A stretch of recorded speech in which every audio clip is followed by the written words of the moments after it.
jamani, nimemwona dada Rehema. Naona nimeona comment za waajiri hapo wanasema si unaona sasa Rehema amekaa mwaka mzima, yaani wewe ndio mvivu. Yule dada ndio ana shida jamani. Nimesoma vizuri caption yangu lakini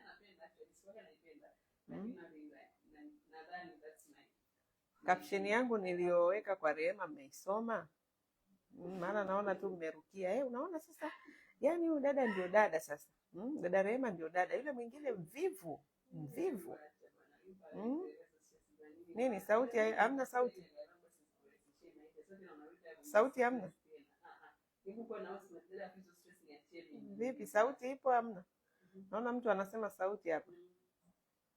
Sauti ipo hamna?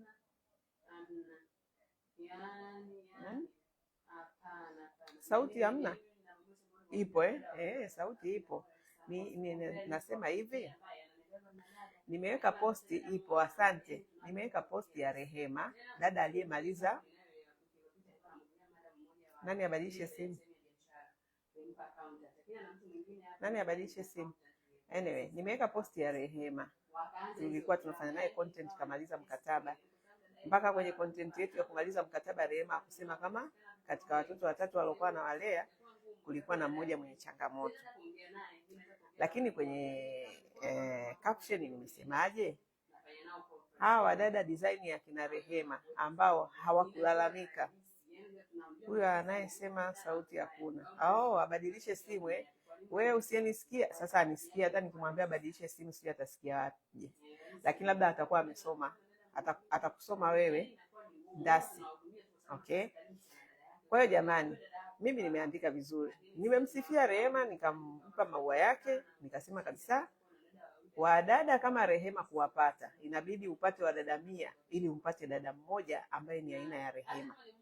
Sasa dunia hii ya leo, sisi hapa hiyo sio kazi tunayofanya ya kuwachambulia wadada 100 ili tumpate jembe mmoja kama Rehema ambaye ameenda kazini, akakutana kuna changamoto, akapambana nayo mpaka akamaliza mkataba wake.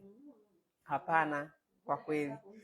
Kuna wadada siku hizi kuwapata, yani unashukuru Mungu. Ni kama kucheza bahati nasibu. Sasa hapa hatuchezi bahati nasibu ndugu zanguni. Hapa sisi tunachokifanya ni kuwachambulia watu ambao level zao, yani kwa sasa wadada wamekuwa ni average, ni kawaida. Okay, kupata kwenye traditional ukapate jembe kama Rehema ni ngumu. Kwa hiyo huo ndio ukweli tunaoishi. Kwa hiyo unaposema unataka traditional, tukamwambia kabisa traditional ni dada ambaye inabidi uongoze, umsimamie na kuna majukumu ambayo hataweza kuyafanya. Okay? Kwa hiyo ni kweli Rehema ni mpambanaji, lakini hawa wapambanaji wanapatikana ni yani kama nilivyosema, upate wadada 100 uje umpate hapo mmoja ambaye ni aina ya Rehema. Wako lakini ni wachache sana. Kwa hiyo sasa hiyo sio kazi ambayo sisi tunaifanya hapa. Okay? Kazi tunayoifanya hapa ni kuambia ukweli hali ya sasa. Okay? Kuanzia hata mabosi wenyewe. Mabosi wenyewe, unajua zamani wa mama walikuwa wanafanya kazi hawa mama zetu ambao walikuwa na wadada wa kazi walikuwa na wao wanasaidia sana kazi. Lakini sasa hivi wamama wengi hawataki kusaidia wadada kazi. Yeye anasema na yeye iko kazini kwake afanye majukumu yake. No problem. Lakini sasa inabidi uangalie kama unataka mtu ambaye ni full house manager, mtu ambaye atakuwa anaangalia majukumu yote, basi chukua mwenye uwezo. Okay, kwa hiyo na leo tumeongea na bosi wake, yule dada wa pili ambaye mnasema ni mvivu. Of course amerudi kituoni. Tumezungumza naye, tumeongea na bosi wake. Kwa hiyo ni content nzuri sana ya kuelimisha. Okay? Nzuri sana ya kuelimisha. Nafikiri tutakapoishare mtajua au mtaona au mtajifunza au mtaelewa kitu ninachojaribu kusema. Point yangu ni kwamba tunataka kweli sasa hivi hali ya halisi ilivyo. Wanawake wengi kwanza ni wachakarikaji, wanatafuta hela. Pili, anataka akitoka kazini, akirudi nyumbani, akute majukumu yake yamefanyika yote. Na dada ambaye ameenda nyumbani kwake ajue yuko kazini. Kwa hiyo na yeye afanye kazi yake, kwa sababu bosi huko alikokuwa aidha kwenye biashara au kwenye ajira alikuwa hasaidiwi kazi. Kwa hiyo akirudi nyumbani anataka yule aliyemwajiri pale akute kafanya kazi zake vizuri, haina shida, lakini weka mwenye uwezo, weka mtu mwenye uwezo. Hao wadada wapo, ndio maana sisi tukawaletea hizo professional na smart. Professional na smart, wewe ukirudi utamkuta na yeye anapambana na majukumu yake, wala hakutakuwa na changamoto. Lakini ukishuka kwenye daraja la kawaida la traditional dada, hawa ni wale wa kusaidia, yani anakusaidia, sio ukute eti ka perform majukumu yote ndani. Ukiwapata hawa kina Rehema ni mmoja mmoja, yeah. Lakini walio wengi ni hao ambao wanafanya kawaida. Traditional ni dada ambaye anahitaji kusimamiwa, anahitaji kuongozwa, anahitaji usaidizi. Sasa kwa wale ambao wanasema mimi nimlipe dada 1,500 bado nimsaidie, nimsimamie, nimuongoze, ya 1,500 ndugu yangu, 1,500 kwani ni milioni 15, milioni 100 ngapi hizo? 1,500 ni hela tu ya kawaida. Maana yani kuna wengine wameshika bango, mimi nitoe 1,500 bado dada nimsimamie. Kwani 1,500 ni nini? 1,500 ni hela tu ndogo sana. Maisha kila mtu anasema yamepanda, gharama za maisha zimepanda. Kwa hiyo kikubwa ni kwamba sisi tunakupa guarantee kwamba hiyo 1,500 yako utapata dada wa kawaida ambaye itabidi umuongoze, umsimamie, lakini uhakika ni kwamba changamoto tutazishughulikia kama hii changamoto tulivyoishughulikia, okay, ya kukushauri. Umechukua dada ambaye uwezo wake ni mdogo, tutakwambia ukweli wala tutakuogopa. Umechukua mtu ambaye uwezo wake ni mdogo na unamtwisha majukumu makubwa. Unataka uchukue kibajaji alafu ukigeuze fuso, haiwezekani.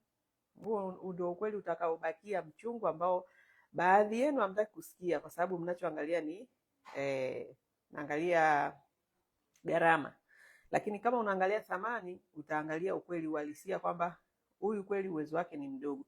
Nikitaka mwenye uwezo mkubwa inabidi nilipe zaidi, au nipate mtu ambaye ana ubora zaidi, na kwenye ubora zaidi lazima umlipe. Huwezi kupata ubora bila kulipia. Okay? Kwa hiyo ndio hivyo jamani. Rehema ndio ni mdada ambaye amepambana, hakulalamika akiwa kazini, hata alipokuja kwenye content yetu hapo baada hajalalamika. Lakini huyo dada kama Rehema ni 1 kwa 100. Ni 1 kwa 100. Sisi hapa Wadada Center hatufanyi hiyo biashara yani nini? Hatuchezi hiyo kamari. Yaani kwamba tukupe wadada 100 tukimtafuta Rehema, hatuchezi kamari hiyo kabisa. Sisi tunakuwa wewe ukibahatika kumpata traditional ambaye ni aina ya Rehema, basi hiyo ni bahati. Sasa hatufanyi bahati nasibu. Tunajua kabisa level ya traditional uwezo wao ni mdogo. Wewe kama unadili nao, uwe ushushe matarajio yako. Ukidili na traditional, shusha matarajio yako. Okay? Kama unataka ahueni, unataka mtu ambaye atakurahisishia maisha, panda kwenye daraja la smart au professional. Yaani hapo utapata unafuu mkubwa sana. Utarahisisha maisha yako, mambo yataenda vizuri. Kwa hiyo sasa, nafikiri nitakapoitengeneza hiyo content nitashare kwa ajili ya kuona jinsi ambavyo tumejaribu kumshauri madam kuhusiana na mtu ambaye anaweza kumsaidia vizuri, badala ya kuendelea kucheza kamari ya kupambana na matraditional. Akimtafuta mtu aina ya Rehema anaweza akapata shida, lakini akibadilisha akachukua mtu mwenye uwezo, basi hiyo inaweza ikawa kwake ni rahisi. Ameelewa. Leo tumeongea, nafikiri tumeongea vizuri, sio kama ile juzi ilipokuwa. Leo tumeongea vizuri sana sana kabisa. Kwa hiyo tutashare hiyo content yake, tuendelee kujifunza. Lengo letu jamani ni kuendelea kufanya awareness. Mimi naamini hivi vipindi vinasaidia awareness kwa wateja wetu, wadau wetu, ili pia kuchuja wale ambao wanakubaliana kubaliana na taratibu zetu. Umeona? Yaani tunachuja, sio kila mtu tunamlenga kwamba hapa tunalenga watu wote waje wafanye kazi na sisi. Wanaona okay, wanavutiwa kuja. Hao ambao tena ni wachache sana, kwa sababu ya kama mnavyoona gharama zetu pia ziko tofauti. Ni kwa sababu tunataka kudili na watu wachache ambao wataweza yani tunaweza tukafanya nao kazi. Haya, kwa hiyo ndio hivyo. Sawa jamani, umeelewana au umeelewa?